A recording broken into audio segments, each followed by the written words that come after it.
The notion that we have any respect for international law is absurd. We've ignored international law, customs, and rules whenever it suits us to do so. So that's a lot of nonsense. Second thing, if China has any ambitions in Ukraine, it's to build rail lines into Ukraine so that China can import the wheat and other food products, commodities that Ukraine produces, back to China, and China can sell its goods to the Ukrainians. That's about it.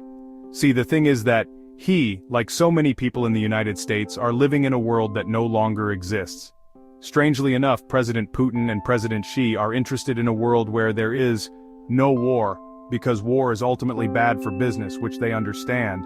They want to get this over with. They want to stop it. Ladies and gentlemen, in recent weeks, the media has reported that the Kyiv administration is eager to secure permission from the US and NATO, primarily the US, the UK, and France, to deploy long-range missiles. Ukraine seeks authorization to utilize Storm Shadow and Scalp missiles produced by the UK and France to strike targets deep within Russian territory. President Vladimir Zelensky even requested Tomahawk cruise missiles boasting a 2,500-kilometer range to be added to Ukraine's arsenal against Russia. As Douglas Macgregor, a noted military analyst, would likely observe, such moves signal a significant escalation that warrants careful scrutiny. The gravity of this request has raised serious concerns globally, and the Kremlin has not hesitated to voice its own perspective on this dangerous escalation. Russian President Vladimir Putin has made clear that any authorization of strikes deep into Russian territory is more than just a military act. It is, in his view, a provocation of existential proportions. Putin emphasized that an escalation of this nature would not only challenge Russia's national security, but could also draw the world into a catastrophic global conflict, potentially igniting World War III. In his statements, Putin pointed out that such an offensive move would blur the lines between Ukraine's war for sovereignty and a broader NATO engagement in what Moscow perceives as direct aggression. This concern was echoed during a high-level meeting between President Joe Biden and Prime Minister Rishi Sunak, where the US and UK resolved, at least for now, to refrain from providing Ukraine with the long-range, high-capability weaponry that could strike deep into Russian territory. This decision, however, comes with underlying political tension. While outwardly restrained, the hesitation masks a broader debate within Western corridors about how far support for Ukraine can extend before crossing an irreversible line. To further complicate matters, the Kremlin's message has been clear. Any Western backing of long-range missile strikes on Russian soil would be seen as an act of war. Russia has ramped up its defenses, showcased by the deployment of advanced S-500 systems and increased aerial patrols along its borders. As analysts like Douglas Macgregor might point out, the strategic implications of this Western hesitation underline the delicate balance between demonstrating solidarity with Ukraine and avoiding a direct, unpredictable confrontation with a nuclear-armed Russia.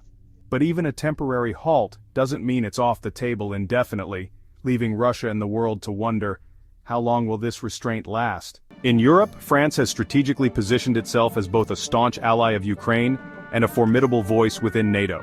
Defense Minister Sébastien Lecornu's recent authorization to transfer 10 Scalp missiles to Ukraine marked a significant escalation, viewed by some as a bold step and by others as dangerously provocative. President Emmanuel Macron defends this move, stating that the missiles would bolster Ukraine's defensive capabilities and serve as a statement of unwavering European support. Yet behind this facade of unity, France's motivations run deeper. Macron's ambition to solidify France's leadership in Europe and redefine the continent's geopolitical landscape drives these decisions, highlighting his vision of France as a key power broker. However, Moscow interprets these actions as more than just expressions of solidarity. They are seen as threats that push Russia to the edge. Russian officials have voiced their discontent, framing France's involvement as a calculated risk that could destabilize an already volatile region. The provision of Scalp missiles raises concerns about whether these weapons could be used not just to defend Ukraine but to target critical infrastructure within Russia itself, a move that could provoke severe retaliation. The French approach, while appearing resolute, has sparked significant debate. Critics argue that Macron's gamble risks dragging France deeper into a confrontation that may spiral out of control. Military observers like Douglas Macgregor might underscore that such military aid, while powerful symbolically, must be weighed against the reality of potential Russian reprisals. Whether France is prepared for the consequences remains a point of contention, even among its allies. And France is not alone, as other Western leaders echo Macron's resolve. Germany, traditionally cautious in its military engagements, finds itself at a crossroads as European power dynamics evolve. Former Chancellor Olaf Scholz's recent hints at a more assertive approach have turned heads across the continent. Scholz, with an eye on re-election and under mounting pressure from both domestic and international allies, proposed that a re-election would empower him to take bolder steps. His vow to issue a 24-hour ultimatum to Russia to halt its operations in Ukraine signaled a departure from Germany's historically moderate stance. Should Russia defy this ultimatum, Scholz pledged to back Ukraine with Tomahawk missile deployments, a move fraught with peril. Ukraine, facing an uphill battle against superior Russian firepower, views this potential support as a game-changer, one that could tilt the balance of power in its favor. Yet the implications for Europe are immense. By moving from defensive to offensive posturing, Germany risks reigniting its historical tensions with Russia. Observers, including figures like Douglas Macgregor, may caution that such rhetoric and potential actions could stoke already simmering fears of a wider conflict. The symbolism of a resurgent Germany leading calls for robust military intervention is not lost on the Kremlin, which would undoubtedly interpret it as provocation. Scholz's stance reflects a broader shift within Europe, where patience with the protracted conflict has waned and calls for decisive action grow louder. The German public, however, remains divided. Some support a firmer approach, viewing it as necessary to stand up to Russian aggression, while others fear that such moves risk drawing Germany and its NATO allies into a direct confrontation with Russia. The question lingers: is Germany truly ready to bear the weight of such consequences? Such posturing begs the question: are these Western leaders prepared to confront Russia directly, or is this merely bluster? On the Russian front, officials like Foreign Ministry spokesperson Maria Zakharova have taken a defiant tone, mocking what they perceive as the West's maneuvers in Ukraine. Zakharova has been vocal about the risks involved, emphasizing that providing Ukraine with long-range missiles is a red line that should not be crossed. According to her, such moves escalate tensions and expose Western officials and citizens in Russia to grave danger. No one will be safe from retaliation, she declared, reminding the world that Moscow has the means and the resolve to respond to any perceived acts of aggression. Zakharova's words are not mere rhetoric, they reflect the broader sentiment within Russian political and military circles. Russia has made clear that NATO's interference under the guise of defensive aid is viewed as direct involvement in the conflict. Clips of Russian military exercises, tanks rolling across vast plains, and missile units conducting readiness drills reinforce the seriousness of these warnings. The message from Moscow is unequivocal. If Western powers escalate the situation by enabling strikes on Russian soil, they must be prepared for a fierce and potentially catastrophic response. Strategic analysts highlight that Russia's capabilities are not to be underestimated. The country boasts a range of countermeasures, from electronic warfare systems capable of neutralizing missile threats to advanced interceptor missiles designed to protect key assets. Figures like military analyst Douglas Macgregor would likely underscore the importance of understanding these warnings as signals of Russia's steadfast defense posture. The West, therefore, faces a critical decision: support Ukraine at the risk of provoking Russia, or navigate the conflict with strategic restraint to avoid dire repercussions. Intended consequences. Visuals of French troops training on foreign soil, coupled with strategic maps highlighting conflict zones, underscore the points raised in these debates. While some French voices argue that aiding Ukraine is a moral obligation, others caution that involvement without clear limitations risks transforming France from an observer into a participant. French media's willingness to air these discussions reflects an undercurrent of concern within Europe itself. It signals that not all Western nations are unified in their approach to supporting Ukraine. As Douglas Macgregor might note, such internal divergences could weaken NATO's cohesive strategy and embolden Russia to test the West's resolve further. The critical question is whether these discussions will lead to a shift in policy or simply remain academic exercises. This leads to a fundamental military principle the West would be wise not to overlook. Russia's military capacity has been a subject of intense scrutiny, and for good reason.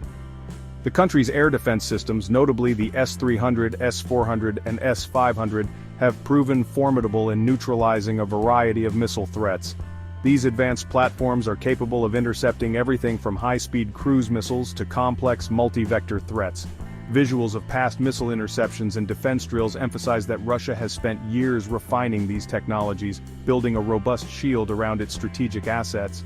The S-500 system, Russia's crown jewel, extends the country's ability to engage targets at extreme altitudes and distances. This advanced capability has allowed Russia to intercept Western-launched projectiles, including missiles like Tomahawk and Storm Shadow, with considerable success. During conflicts in Syria and elsewhere, Russian defenses have demonstrated an interception rate that Western military planners cannot ignore.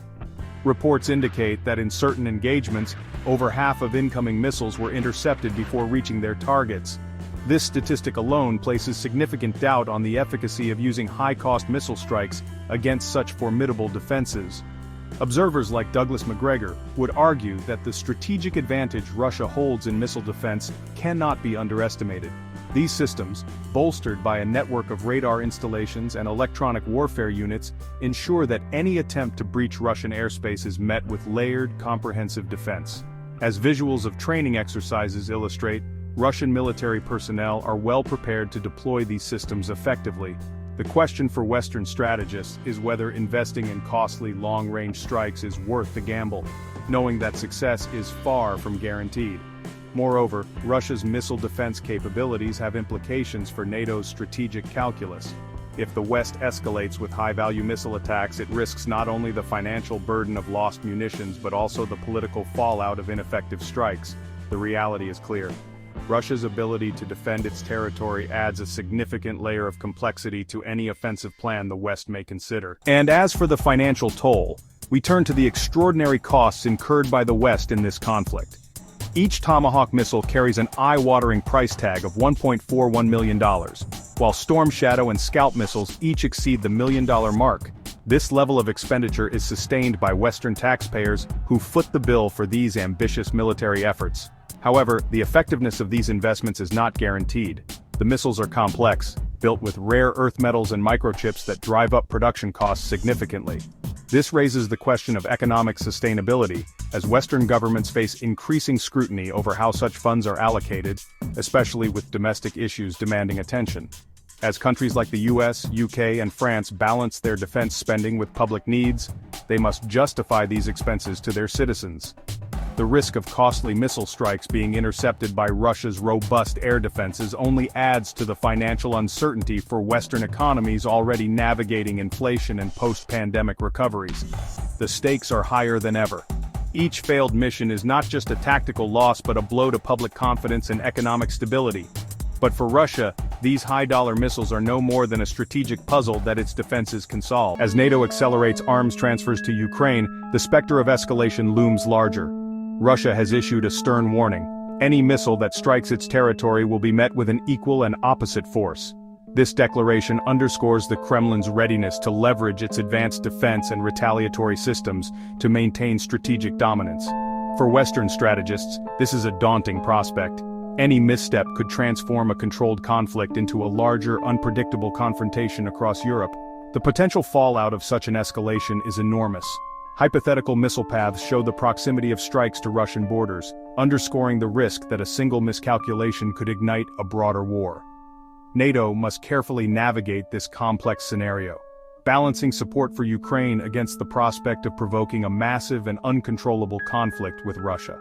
The stakes are existential, with each decision carrying the weight of regional security and global stability. The West may claim that arming Ukraine defends democracy, but Russia sees this as a direct and dangerous provocation.